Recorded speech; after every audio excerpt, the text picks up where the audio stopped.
Belajar bahasa Indonesia bareng aku yuk.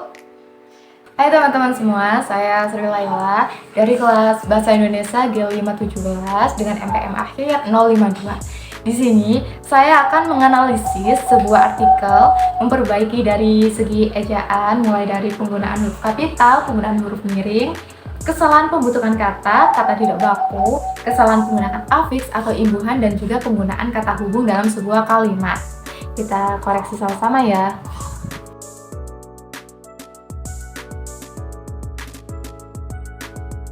Ini untuk contoh artikel yang akan kita analisis ya.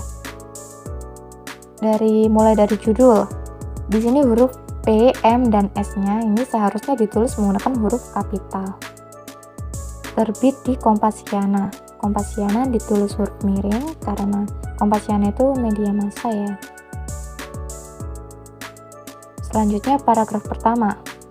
Di sini ada skill. Skill itu bahasa asing sehingga harus ditulis miring. Kemudian ada popular, itu merupakan tidak baku, harus diganti menjadi populer. YouTube, penulisan huruf T-nya itu menggunakan kapital. Macam-macam menggunakan tanda hubung. Disuguhkan, D-nya digabung. Orang-orang menggunakan tanda hubung. Short movie, make up, life hack ditulis menggunakan huruf miring. Digunakan dan digemari, D-nya digabung. Setelah tanda tanya harus ada spasi, kemudian huruf kapital. Dimudahkan, D-nya digabung. Di Instagram, D-nya dipisah. Selanjutnya paragraf kedua. Direct message merupakan bahasa asing sehingga harus ditulis miring. Mengirimkan seharusnya mengirimkan. Chat ditulis menggunakan huruf miring. Ke orang, ke-nya dipisah. Selebgram, S-nya menggunakan huruf kapital. Influencer ditulis menggunakan huruf miring. Dengan spasi berjuta-juta. Followers ditulis menggunakan huruf miring. Menawarkan, harusnya menawarkan. Produk-produk, cukup produk.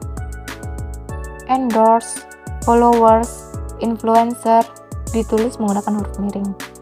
Salah satunya menggunakan tanda hubung. Sedang banyak terjadi, diganti jadi sedang terjadi. Selanjutnya pada paragraf ketiga. Cyberbullying ditulis menggunakan huruf miring. Mensebabkan ditulis menjadi menyebabkan.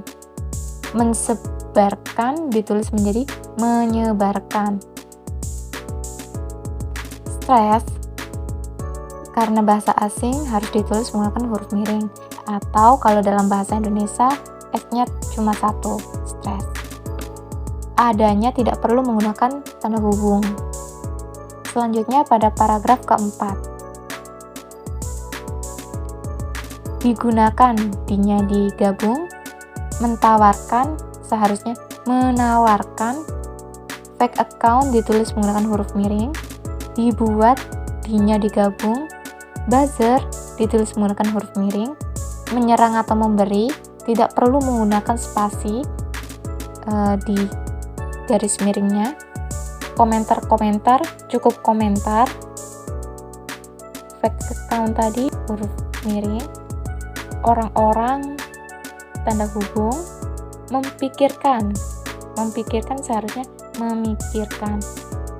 Hate speech, feedback, anxiety, panic attack, dan stress ditulis menggunakan huruf miring. Nah, ini beberapa koreksi dari artikel tadi ya, penjelasannya.